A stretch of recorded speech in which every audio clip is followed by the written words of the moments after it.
in this same space, let us all enter into the next session where we are going to be understanding about one of the key, most important aspects of our life that is needed for decision making. Let us learn about will persistence.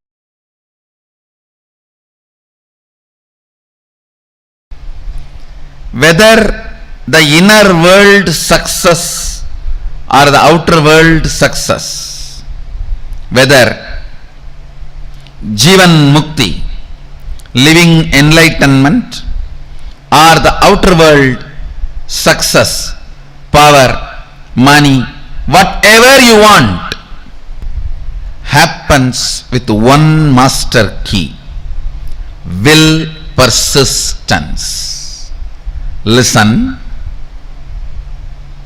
Not willpower. Willpower means you try to make a will few times. My health should be like this. My life should be like this. My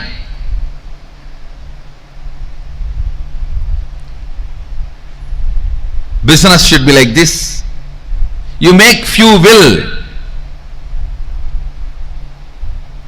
with the clear idea it is not going to be successful. And when that fails, you think, oh, it is not for me, this is not for me, and you collapse. That is what I call willpower. Actually, it is will arrogance.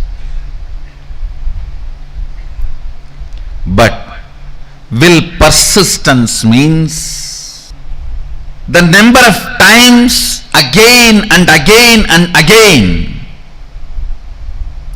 your ability to create the will intensely is will persistence. Your will is made out of the material called persistence. Please understand,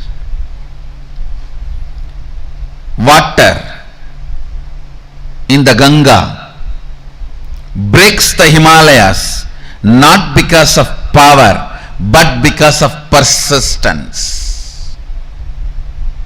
Not because of power but because of persistence. Whether it is the inner world, enlightenment, or outer world success like money, name and fame, power, health, relationships, whatever you want, inner world or outer world, the master key is will persistence, not willpower. Willpower will always make you feel you are a failure. Will persistence manifests the real willpower and it will make you always successful. Understand? Ganga, the water of the Ganga, neither by its power nor by the objects she carries, she opens the Himalayas. It is just by her persistence she opens Himalayas. Just by her persistence she opens Himalayas. Understand? Will persistence, not willpower. Whenever you use willpower, it has to happen. It has to happen immediately. Always you have the shade. No, if it's not, what will I? It means already you planned for failure. And when it collapses, you are confirming this willpower and all is not going to work for you. You don't have, either you don't have willpower, or you feel that will not work for you, or you will feel that is only for others, or you will feel this much only is me, it may be for others. Only when you know the science, why it works, when it works, and when it does not work, that is the only Only when you know when it works, when it does not work, why it works, why it does not work, you start living enlightenment. Listen carefully. Will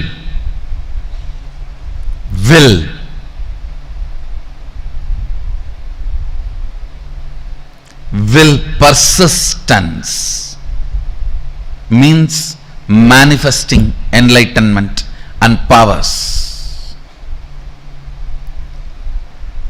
If you decide to persist, that moment power starts manifesting. You don't even need to spend your whole life on persistence. Persistence is your decision without self-doubt. Persistence is your decision to persist. Persistence is your decision to persist and being sure about it. Willpower, when you use just will, you are not sure about you. What will happen if it goes this way or that way?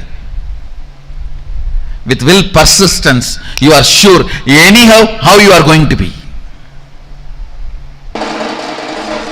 Look at every step in your life. All your patterns of withdrawing from life, all your decisions to withdraw from the life comes from your will arrogant decisions.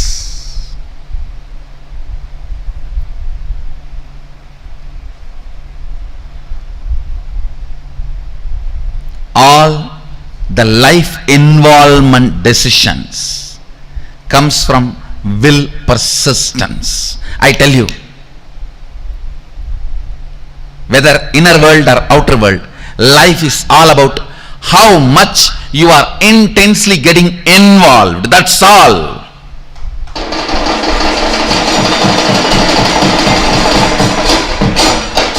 The intensity with which you get involved with the life.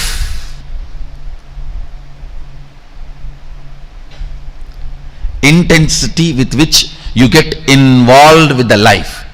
The more and more interaction, more and more involvement, more and more ice breaking.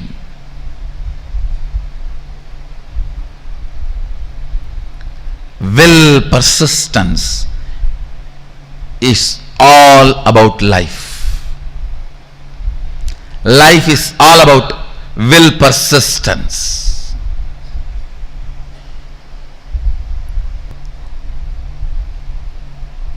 Will arrogance is failure.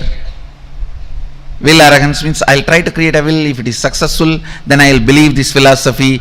If it fails, if it does not click, then I think this philosophy is not for me, this does not work for me, or I think this does not work for anybody. All this is what I call will arrogance. Let me check out how it looks, how it feels. The one and only way you will build will persistence is through Sangha. Sangha teaches you the science of will persistence.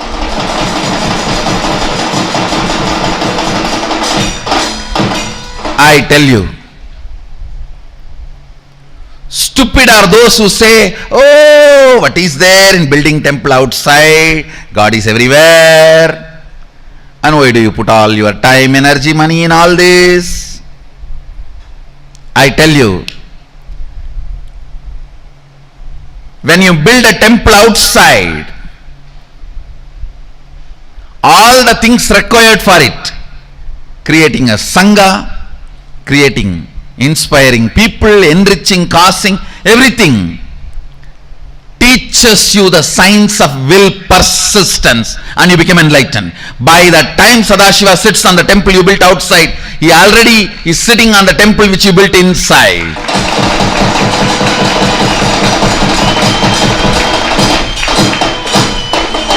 I tell you, anybody wants enlightenment, build a temple, you will have it.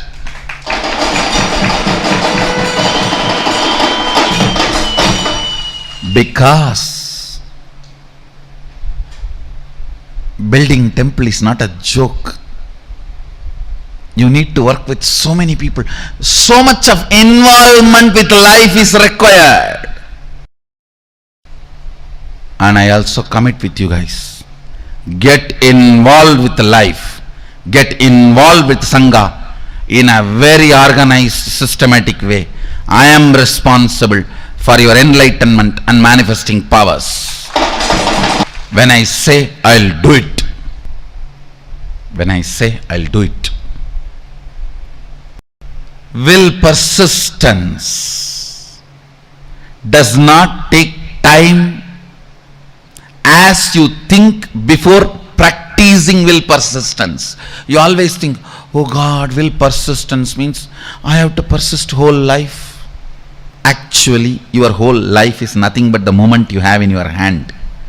Persist in that few moments you have in your hand. That's all is required.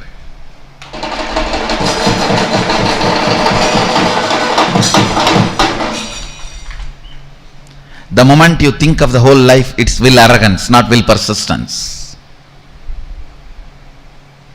The moment you decide will persistence, simply you start manifesting Sadashiva.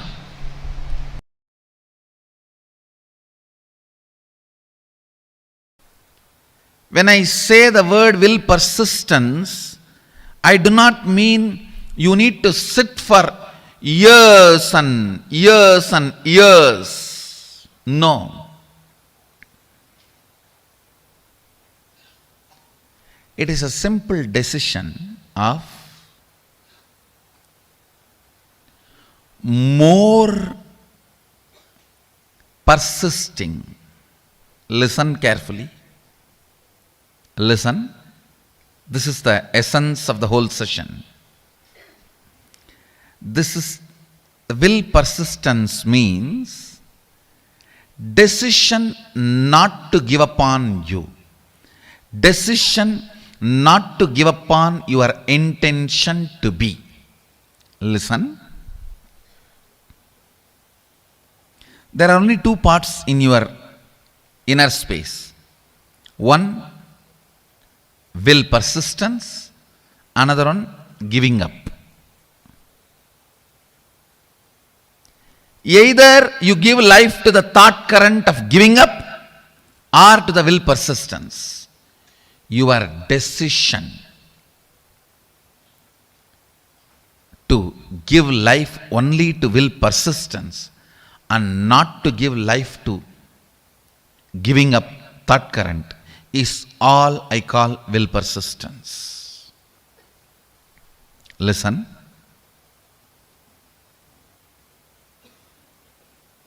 Actually,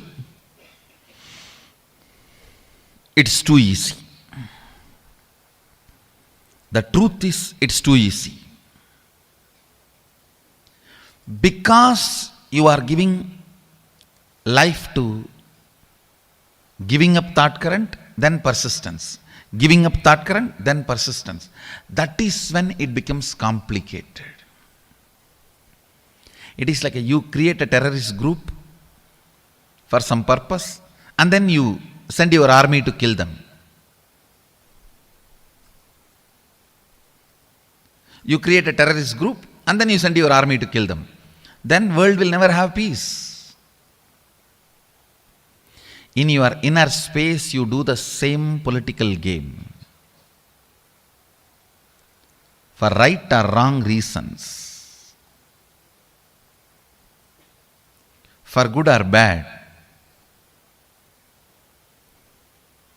You support giving up pattern. You cherish, sometimes without even you knowing. Only when you are about to fail, collapse, you wake up, oh, not this, not this.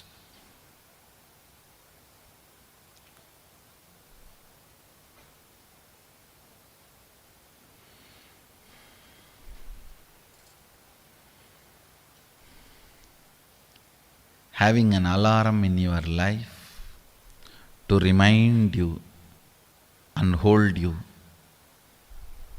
without letting you fall is equivalent to having a guru.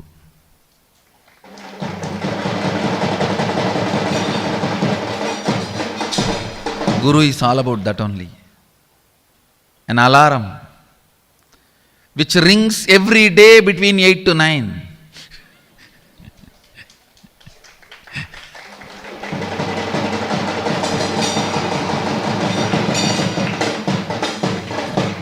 Reminding you constantly not to fall.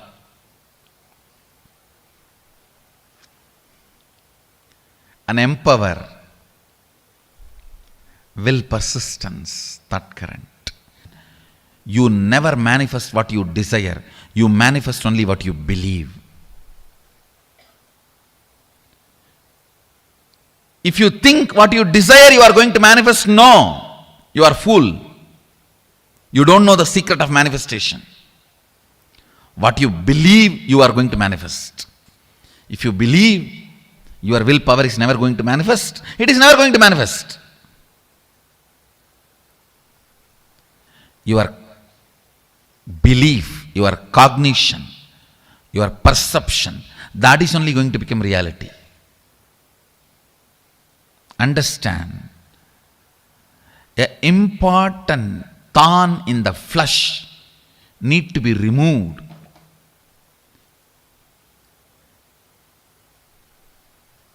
The pain point need to be removed from your inner spaces.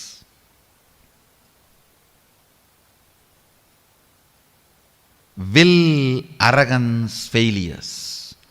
All your failures, whether you prayed and did not get. You see, prayer is nothing but making a will. You prayed to God something and did not get it. Or you sincerely tried and did not achieve it. Or you created a space and it did not become reality. All this and all the pains accumulated around this is all about will arrogance. Listen, it is all about will arrogance. All your failures, whether you failed in your own sadhana, spiritual practice, or you failed in your prayers, you failed in your efforts, you failed in situations, relationships, life, everything is will arrogance.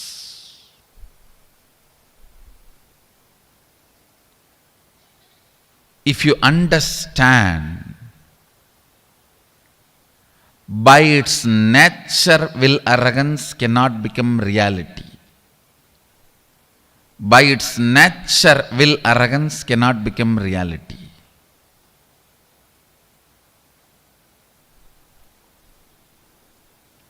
Only will persistence can become reality. So much of healing will happen inside you. Today I wanted all of you to do this as an assignment. All the situations you feel you have failed, frustrated, hopeless, list from the time you remember you. From the time you remember you, list and find out how your will arrogance failed you in that situation. How your will arrogance was the main reason why you failed. This understanding and then completing with this pattern of struggling with will arrogance and deciding to have will persistence. Your will arrogance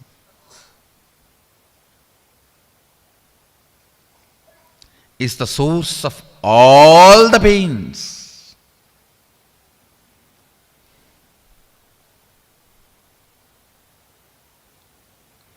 If you can internalize this one truth today,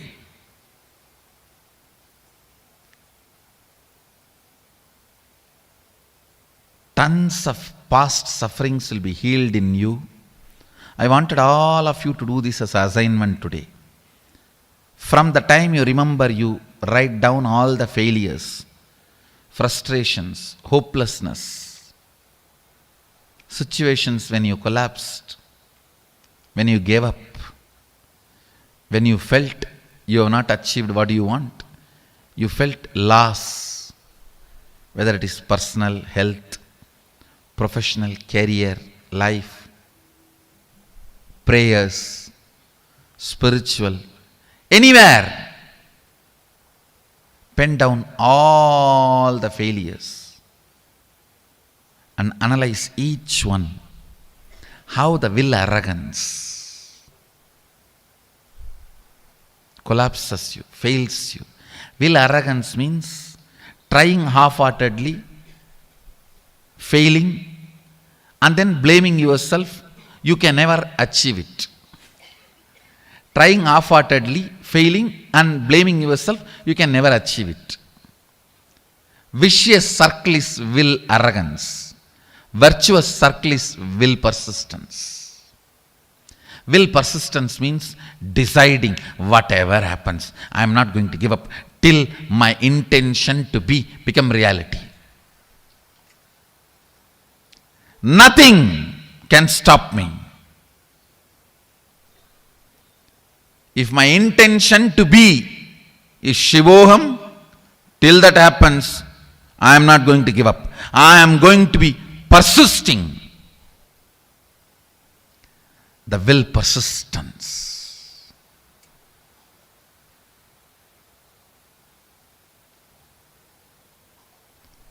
Whatever may be your intention to be, the moment you decide, will persistence,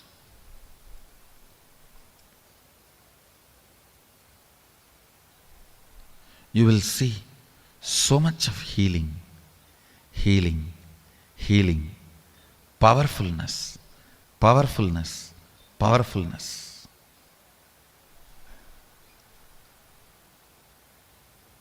Your own voice sitting inside you and constantly teasing you, pulling you down, disrespecting you, abusing you, will just melt down. You don't have any other enemy other than your own will arrogance voice from inside.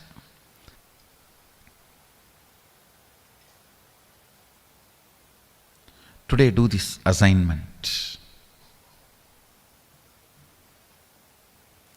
This ironing out will heal you so much. You will be ready to manifest all the experiences and powers of Sadashiva. Align here. Start this assignment today. Start this assignment today. To complete with all the pains, ideas, neurological, psychological, physiological, physical, hormonal ups and downs you generated in you, which goes on trying to make you believe falsely that you are not your intention to be. Complete all of that.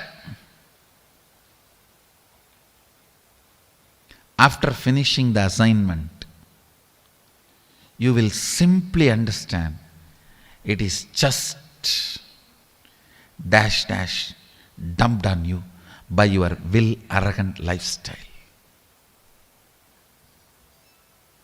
Actually, I want you to do the assignment here. Sit here, and after this session, do the assignment. I'll help you complete here.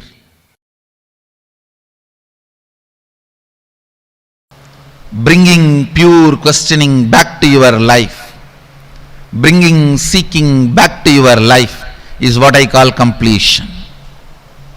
Understand? It happens only by will persistence, not by willpower. Sometimes people come and tell me, oh, 10 years I had persistence. No, you had willpower. Persistence never brings you tiredness and boredom. You never had persistence. It was always will, arrogance fighting and failing. Will, arrogance fighting and failing. That is why you are feeling tired and bored. That is not persistence. That is will, arrogance. You need to have right idea about your past. Only then you will make right decision about your future. Many times, the tug of war which you continue to have with your will arrogance, you call it as will persistence. No. Will persistence is different. Will arrogance is different. In will arrogance, every time you only fall into powerlessness and repeat the same stupid cycle. In will persistence, every time you are one step ahead. You are one step ahead. You are one step ahead. So you will never be bored. You will never be tired. Tiredness and boredom is the quality of will arrogance, not the quality of will persistence. Will persistence never brings powerlessness about you or about others. Will arrogance always brings tiredness, anger towards you and others. Will arrogance is different. Will persistence is different. Will persistence becomes will power, not will arrogance. Will arrogance becomes only will failure. Will persistence becomes will power. Will arrogance becomes only will failure.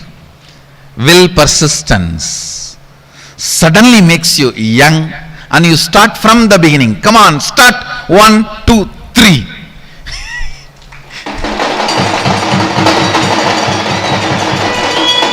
Will arrogance makes you feel tired about even the things which you never practiced, but just you imagine you tried, I tried.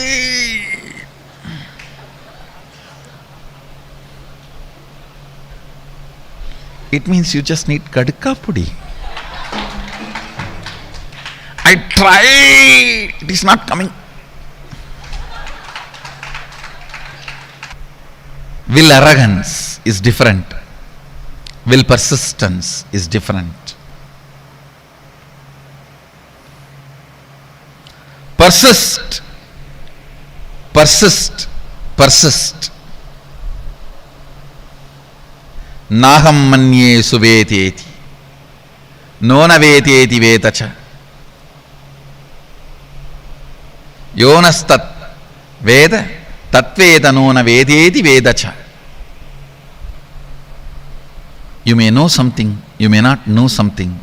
Knowing what you know and knowing what you don't know is itself knowledge. Will persistence, will persistence, will persistence.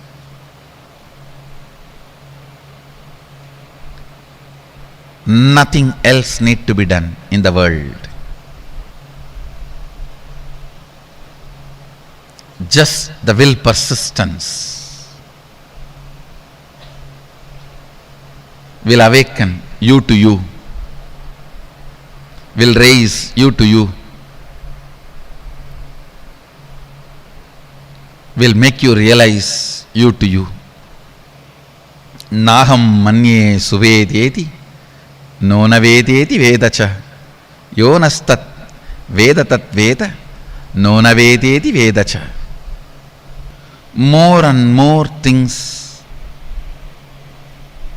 you embody, more and more you will know.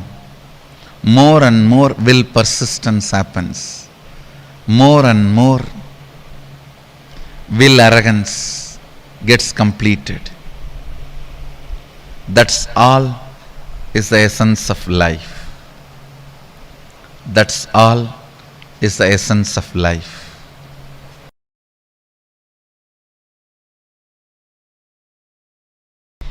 At certain level, attacked by tiredness, self-inflicted boredom makes you feel you know it. That's all can be known. You give up on you. And you feel everything is okay. I have seen this during the manifestation of powers.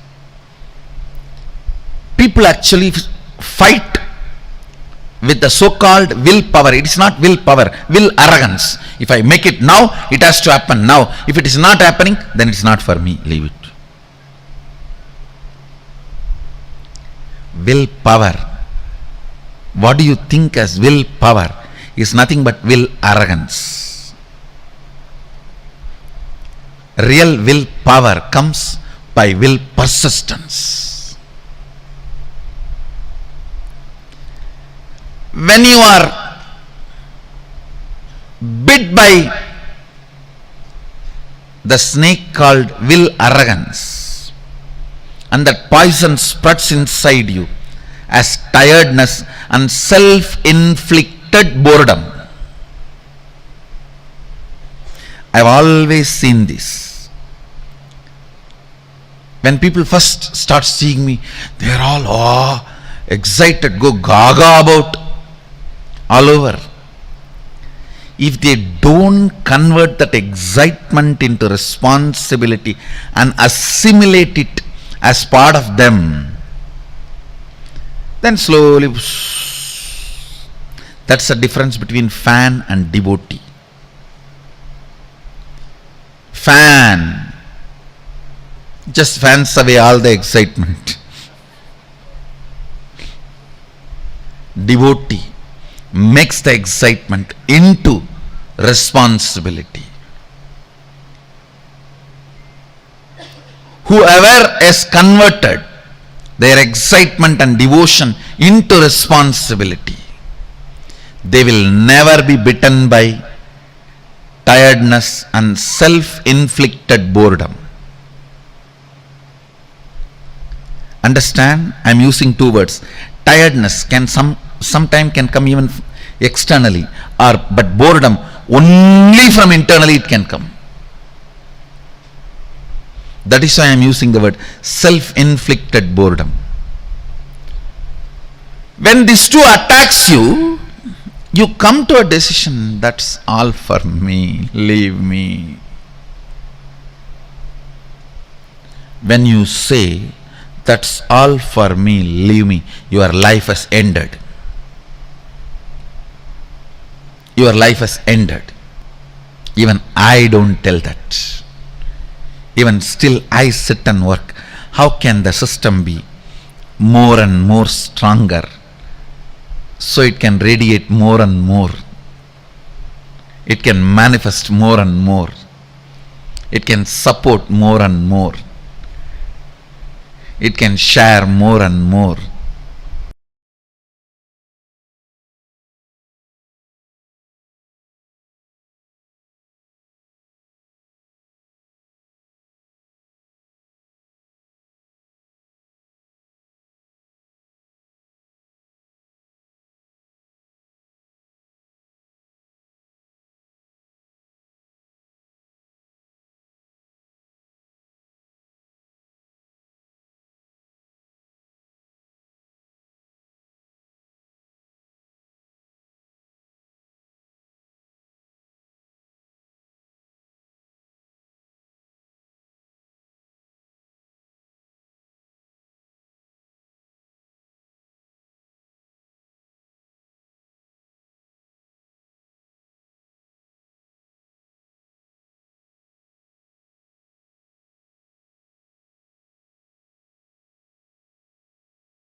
Okay, so now I request every one of you to tell me, what is Atma Shakti?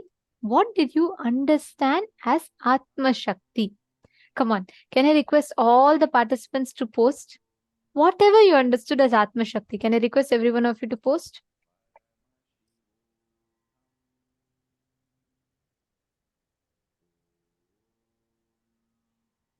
Can I request all the participants to post?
Paramatma Shakti. What is Atma Shakti?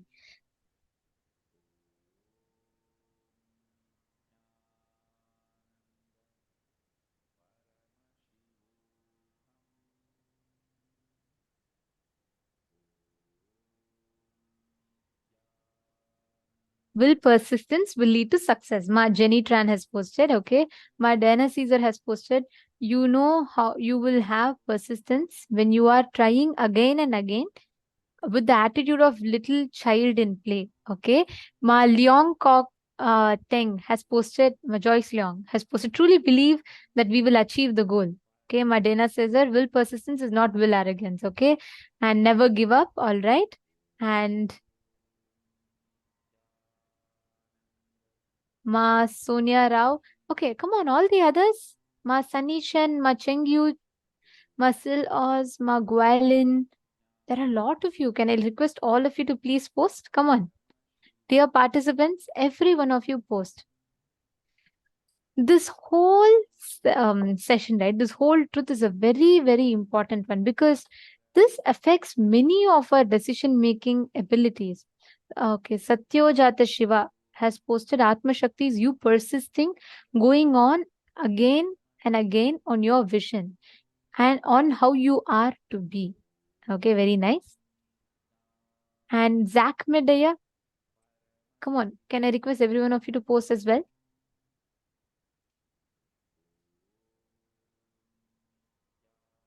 Amit Popatkaraya and Linkal Souza, Ashok Aminaya, Asimaya, I see you sitting very sincerely, actually, almost every day. I see you sit here and I see you listen to the sessions. I request you to also post what you are understanding, post your understanding and post your clicks. Share, keep sharing with us. See, the more and more you discuss, you talk on the subject, right? The understanding in you will gain more depth. So the way you understand, the way you see it, you'll have a lot of depth inside of you.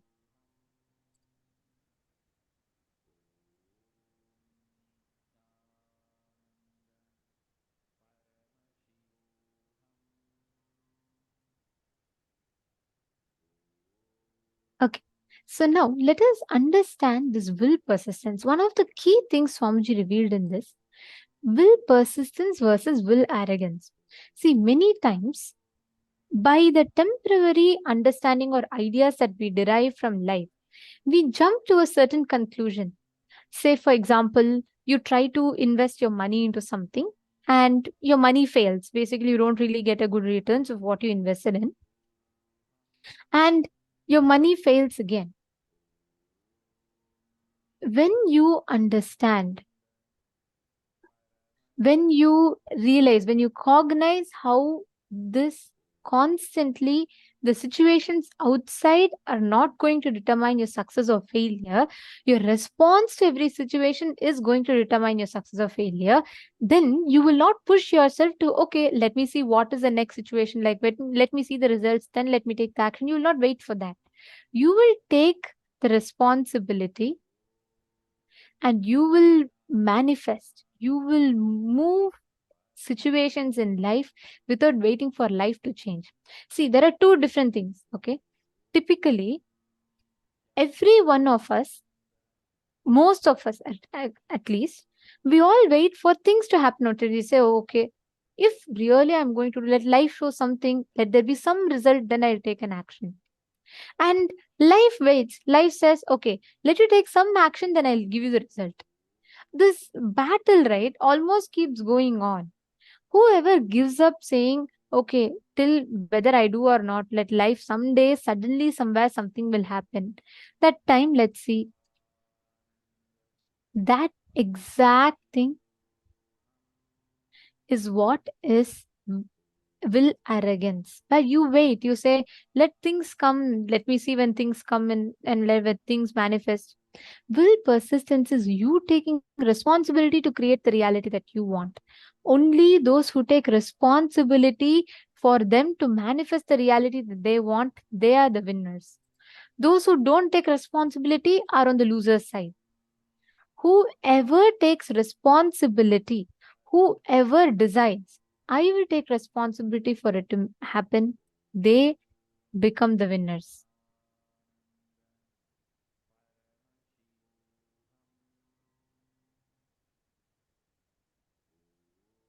Yes.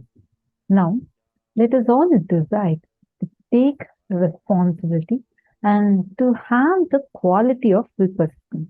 First, we need to understand what is the difference between the qualities of will persistence and the qualities of will arrogance. Take a quick few minutes and cognize the different qualities that will arrogance has and the qualities that will persistence has. If you see tiredness, boredom, powerlessness about self, powerlessness about others, feeling that all can be known, what to do. All this is qualities of will arrogance. Like at times you feel that I know everything that needs to be known. And that is called as will arrogance. It's the quality of will arrogance. You feel like, that's all. I already know everything. See, the thing is, it does not result as any kind of a confidence in you. No. It results as a will arrogance that does not let you learn things or explore into new things. It will make you so rigid inside of you.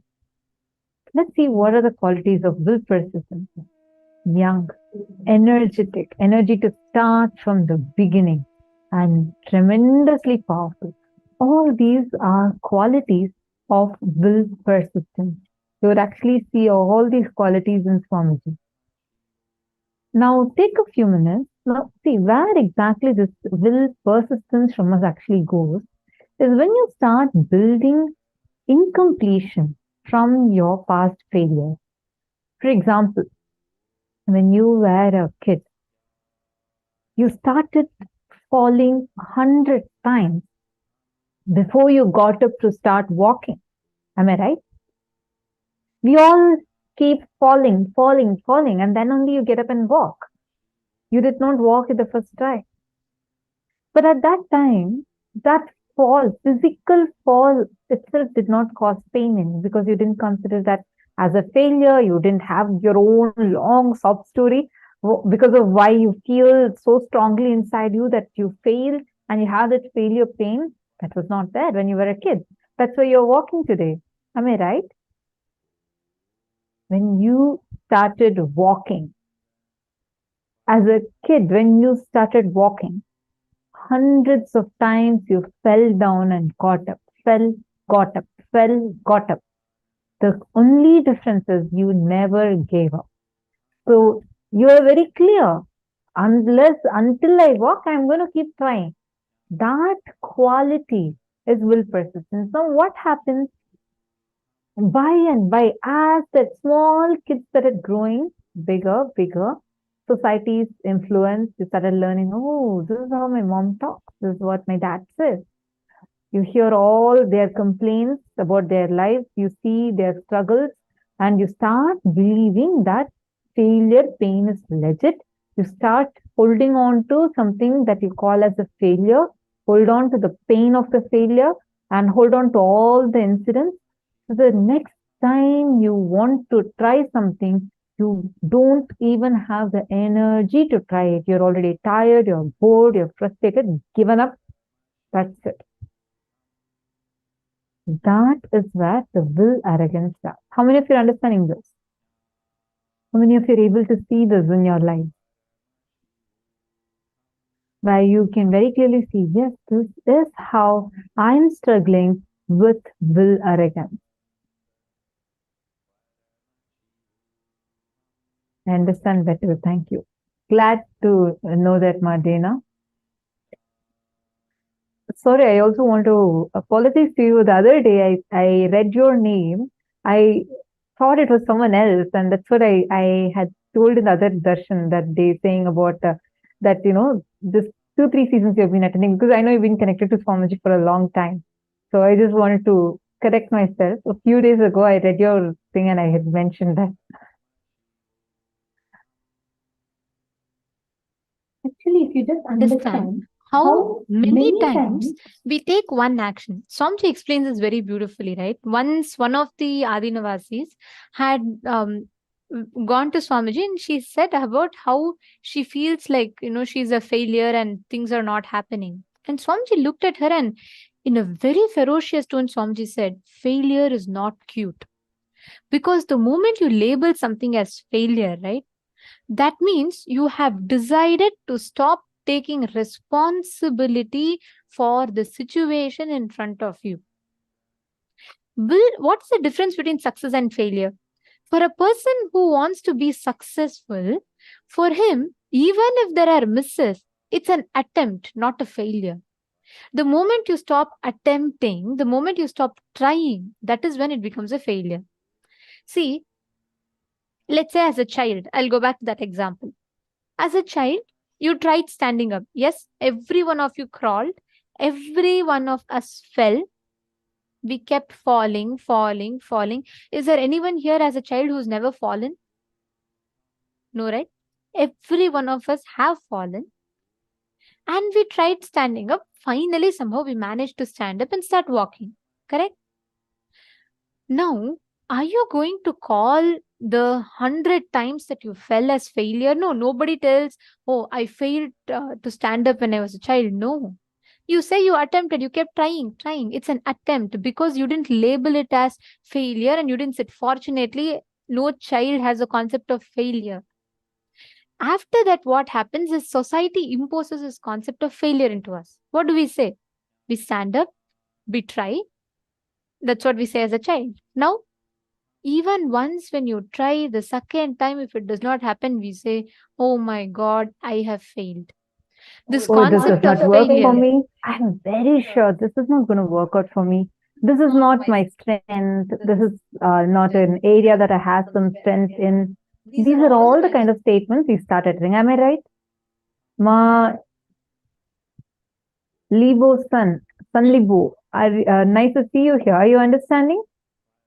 Ma Sun Libo and All the Sarvanyapita Yajaman, Sarvanyapita Karta, Sarvanyapita Karta manifestors. I request you all also to please interact. You all can post in the chat. All right. See, are all the male participants also understanding this?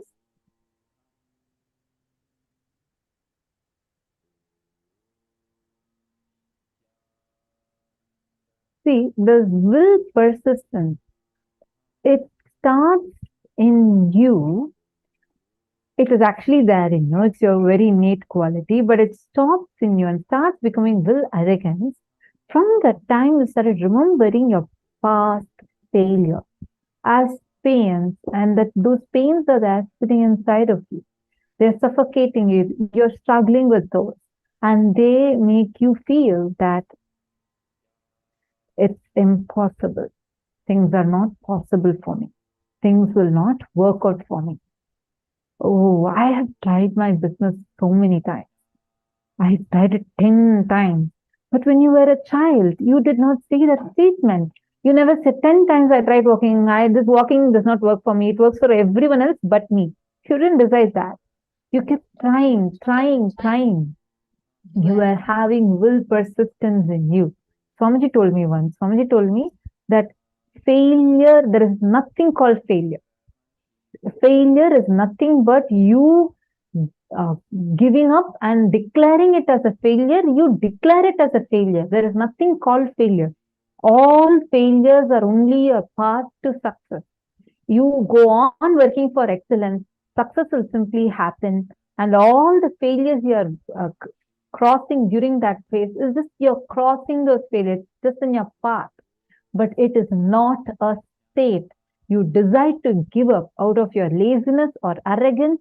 When you decide to give up and say, no, this is not working out, that is what you label as failure. You declare as failure and stop it. Understand there is nothing called failure. It is your decision to persist is the key to success. How many of you are recognizing this? I request all of you to write in detail and post so that this is like a very, very powerful cognition. It can help you break multiple levels, break your obstacles. Ganga breaks the Himalayas, not by power, but by persistence. She doesn't use power to break the Himalayas. She persists. It's her persistence that breaks Himalayas. This is one of my most favorite lines. I was just going to quote this line. Swamiji so beautifully explains. See, that is the key. Ganga does not break Himalayas by her power, but by her persistence. When you decide and when you persist, you will see how life will manifest all the results that you want exactly as you wanted.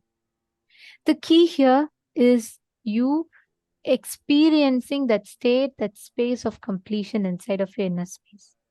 If you decide to label it a failure, then it's gone. If you decide to label it as an attempt that you're trying to achieve, then you will be successful. The key lays there.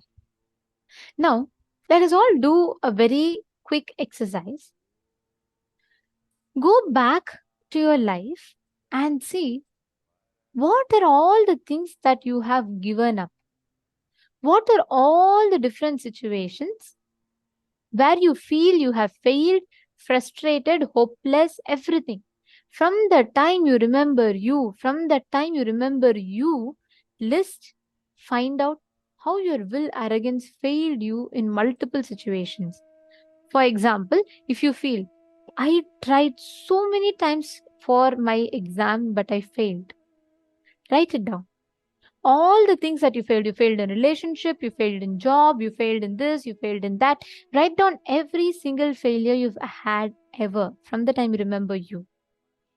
I request everyone to do this. It's a very, very powerful exercise. Please write it down. And if any of you have questions, please let me know. Please post it in the chat. We will address your question.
Now, in the next step, I request every one of you in all the things that you have written down, right? In each and every single thing that you have written down, the moments that you have labeled as failure, the moments that you have labeled as unsuccessful, look in and complete why you failed where you failed. Sit and complete with that pattern of struggling, the will arrogance. And now, consciously go back. Once you complete with each of them, make a decision to work only with will persistence. Sit with that decision. Only with will persistence, you're going to take the decision, not with will arrogance. Just revisit those incidents and look in and complete with them.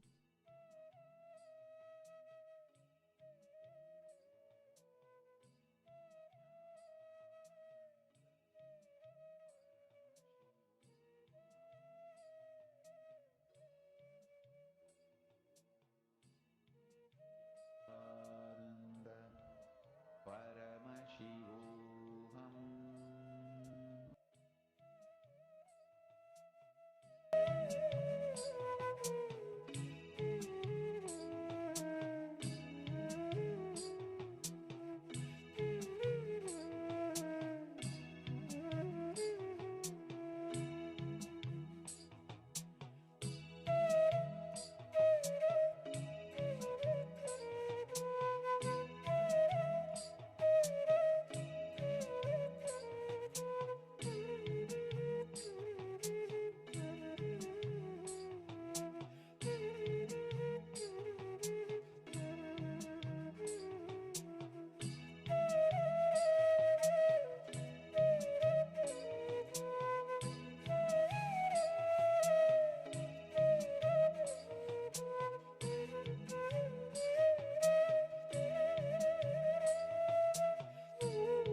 Relax.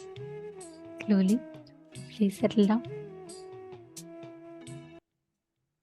See, understand, every single time that you're going to decide and every single time that you're going to, you feel that you have failed, you just need to be aware of this one thing. Are you deciding from will arrogance or are you deciding from will persistence? That is the only thing that matters. Is it will arrogance or is it will persistence?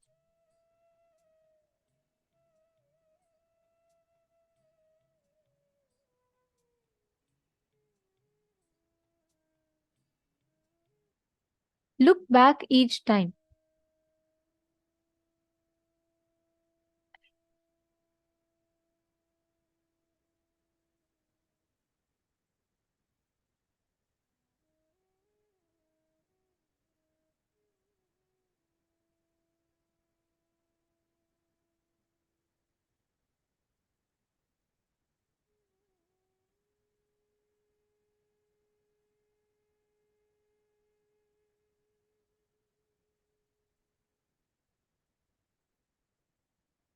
Okay. See, understand. Now, every single decision you make in your life, this is the key.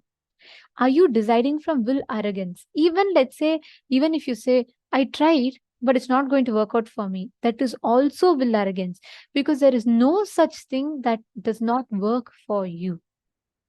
There is no such thing that does not work for you.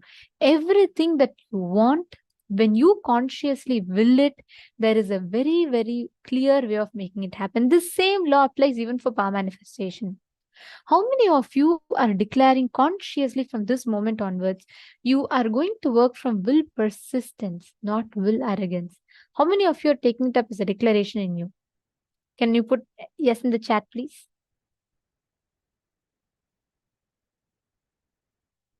Wonderful. Now listen very carefully. Every time you're manifesting powers, apply the same principle, will persistence. With will persistence, you can make it happen. You have a way to make it happen. Drop that will arrogance and work with will persistence. You will see how just by your conscious will, you can make it happen. Now sit and let us do the same thing. See, one cycle is 42 minutes, all right? So you're going to be doing half a cycle, which is 21 minutes of altering this. So it may take up to 42 minutes and that's totally fine. It is okay, but do this at least once completely.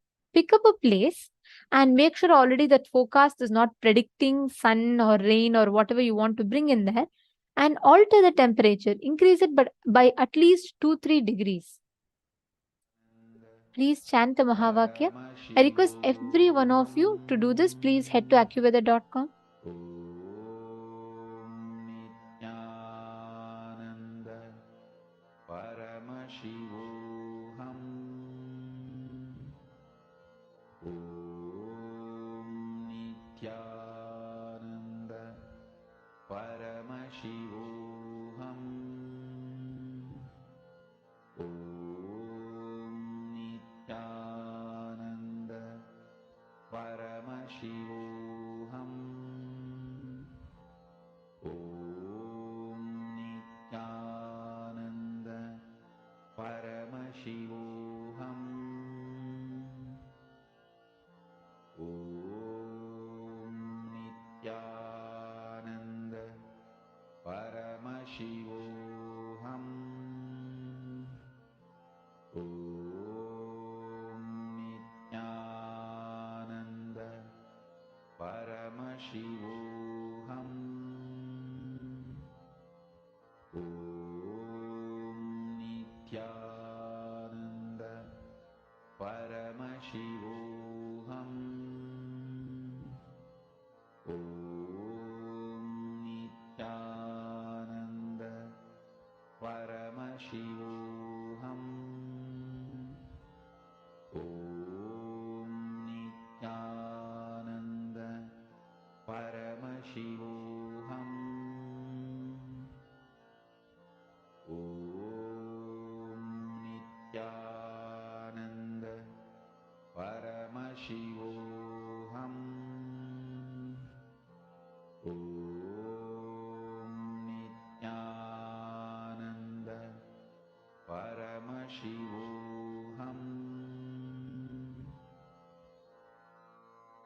Mahamahavagya, spiritual lullaby for samadhi.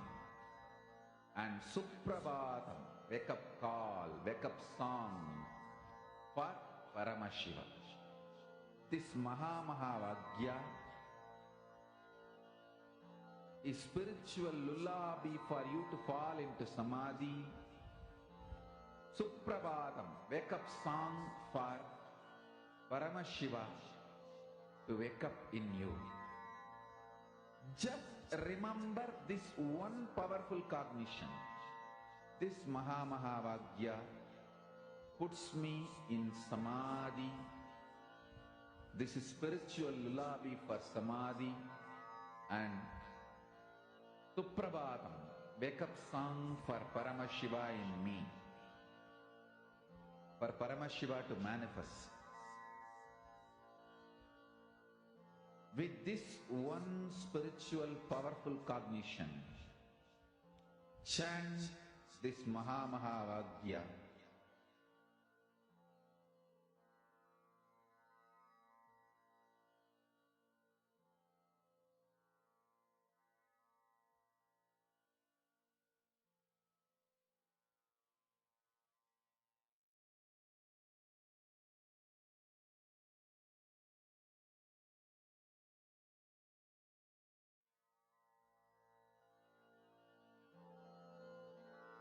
Mahamahavagya, spiritual lullaby for samadhi. And Suprabhatam, wake up call, wake up song for Paramashiva. For Paramashiva to manifest. With this one spiritual powerful cognition, chant this Mahamahavagya. Om Nithyananda Paramashivoham. Om Nithyananda Paramashivoham.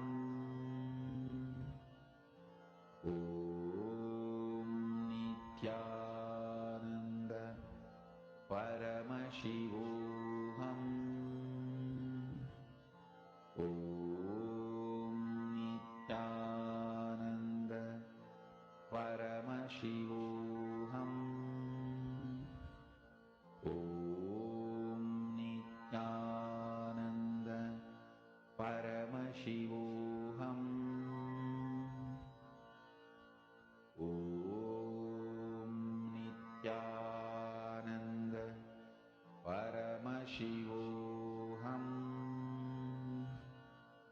Om Nithyananda Paramashivoham. Om Nithyananda Paramashivoham. Om Nithyananda Paramashivoham. Om Nithyananda Paramashivoham. Om Nithyananda Paramashivoham. Om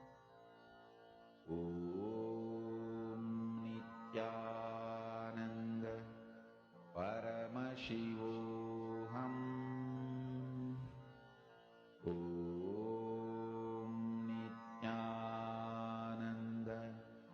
Paramashivoham. Om Nithyananda Paramashivoham.